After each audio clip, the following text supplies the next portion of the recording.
Hello students, आप सब कैसे हैं। आज की इस वीडियो में आपका स्वागत है।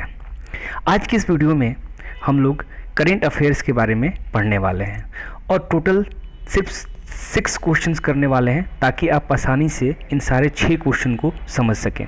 और देखिए, जो सारे 6 क्वेश्चन हैं वो किसी भी एग्ज़ाम के लिए आपके लिए इम्पॉर्टेंट है। तो चलिए आइए हम इस वीडियो की शुरुआत करते हैं। तो देखिए, आज का पहला क्वेश्चन है, which nations radio stations have started giving weather bulletins of territories claimed by India. Question ये कहता है कि वो कौन सा ऐसा देश है, ठीक, जिसके टेरिटरीज जो कि इंडिया का है उसके वेदर बुलेटिन को रेडियो पे बताता है। तो आपके ऑप्शंस हैं Pakistan, B Nepal, C Bangladesh, D China. तो चलिए इसका हम लोग अभी आंसर देखते हैं, इसका आंसर क्या होगा। तो देखिए, इसका आंसर होगा B Nepal. Nepal FMs radio station located close to India Nepal borders in Uttarakhand Pithoragarh have started giving weather bulletins of disputed areas of Lipulekh, Kalapani and Limpudhara which India consider as a part of its own territory. देखिए, यहाँ पे जो नेपाल का FM radio station है वो Uttarakhand border के पास में स्थित है और जो लिपुलेख, कालापानी और लिम्पुधारा पे जो विवाद हुआ था उसके वेदर कंडीशन को जो है वो अपने यहाँ बताता है, ठीक ना। जिस तरह से इंडिया जो है जो पीओके पाकिस्तान ऑक्युपाइड कश्मीर का वेदर कंडीशन बताता है, उसी तरह से नेपाल भी जो है ये क्लेम करता है, ऐसे है नहीं उसका, लेकिन वो क्लेम करता है कि वो मेरा है, ठीक। तो एक तरीके से कह सकते हैं कि नेपाल जो है वो ज़बरदस्ती जो है ये चीज़ दिखाता है कि जो कि गलत है। तो इसका आंसर होगा नेपाल, ठीक ना। आज का हमारा नेक्स्ट क्वेश्चन है, which nation has decided to amend its citizenship act. Options हैं India, B Nepal, C Bangladesh, D Myanmar. देखिए, क्वेश्चन ये कहता है कि वो कौन सा ऐसा देश है जो अपने यहाँ नागरिकता जो नागरिकों को दी जाती है उसमें बदलाव लाया है। तो चलिए इसके हम आंसर जानते हैं, इसका आंसर क्या है। इसका आंसर है B Nepal. Nepal's parliamentary panel recently proposed an amendment in the nation's citizenship act. Under the amendment, a foreign woman marrying a Nepali nationalist will have to wait for 7 years to get naturalized citizenship. देखिए, यहाँ पे ये कहता है कि हाल फिलहाल ही जो है नेपाल का जो पार्लियामेंट है उसने अपने सिटीजनशिप एक्ट में बदलाव लेके आया है। बदलाव ये है कि अगर कोई भी महिला अगर नेपाली पुरुष से शादी करती है तो उसे 7 साल वेट करना पड़ेगा वहाँ के नागरिकता लेने के लिए, ठीक ना। तो देखिए, ये बहुत मतलब बड़ा बदलाव नेपाल के अंदर हुआ है, जबकि हम जानते हैं कि नेपाल जो है सबसे अच्छा दोस्त था हमारा, लेकिन अभी हाल फिलहाल जो है उस पर विवाद के कारण ऐसा नहीं है, ठीक ना। हमारा अगला क्वेश्चन है, which nation block Pakistan's attempt to declare India citizen as a global terrorist. देखिए, यहाँ पे क्वेश्चन ये कहता है कि वो कौन सा ऐसा देश है जिसने पाकिस्तान ने ये घोषणा की थी कि इंडिया के कुछ जो नागरिक हैं वो एक ग्लोबल टेररिस्ट हैं, ठीक। तो कौन सा देश है जिसने ये इनके मंसूबे पे पानी फेरा। तो आपके ऑप्शंस हैं रसिया, यूके, फ्रांस, यूएस, ठीक। देखिए, इसका आंसर जो होगा वो ऑप्शन नंबर डी, यूएस, ठीक ना।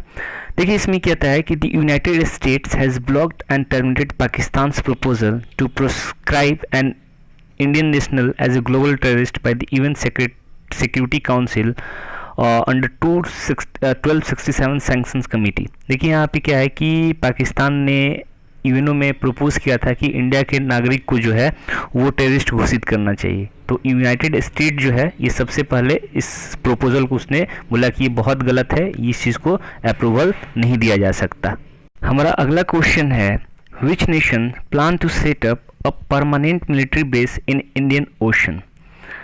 वो कौन सा ऐसा देश है जो इंडियन ओशन में अपना मिलिट्री बेस हमेशा के लिए बनाना चाहता है। तो आपके ऑप्शंस हैं, option A US, option B China, option C Japan, option D Iran. तो चलिए इसका आंसर जानते हैं, इसका आंसर क्या होगा। देखिए, इसका आंसर है ऑप्शन नंबर डी।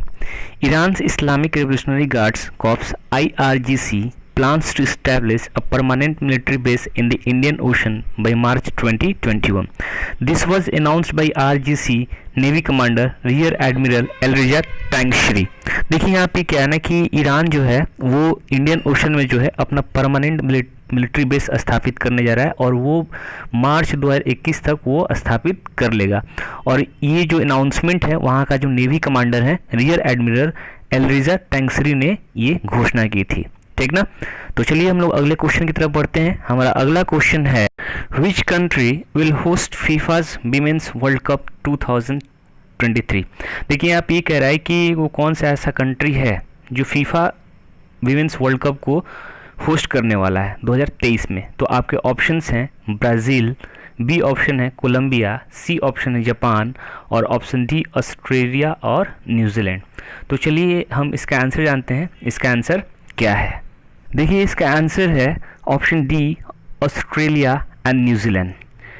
देखिए यहाँ पे क्या कह रहा है कि FIFA women's world cup 2023 will be hosted by Australia and New Zealand.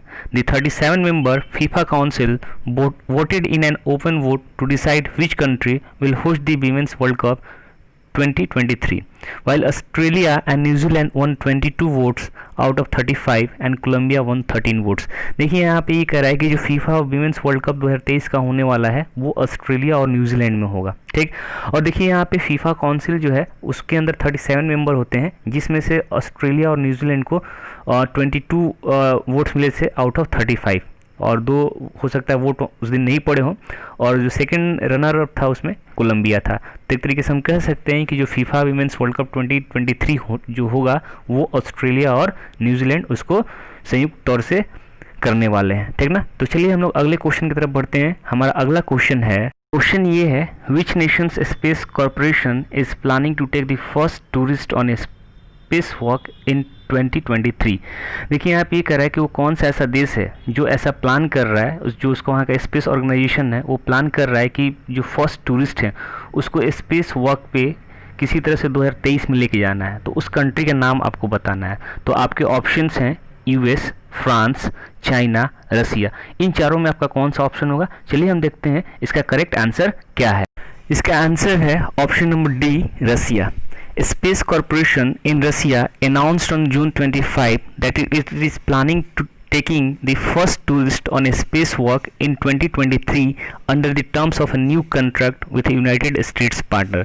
देखिए यहाँ पे ये कह रहा है कि जो रसिया का स्पेस कॉरपोरेशन है, ठीक, वो जो है 25 जून को जो है उसने अनाउंसमेंट किया कि हम लोग जो है 2023 तक फर्स्ट टूरिस्ट को स्पेस वॉक पे ले जाएंगे। और उन्होंने जो ये एग्रीमेंट साइन किया है वो यूनाइटेड स्टेट्स की स्पेस कंपनी है, उन्होंने एक प्राइवेट यूनाइटेड स्टेट्स की जो कंपनी है उसके साथ ये डील साइन किया है।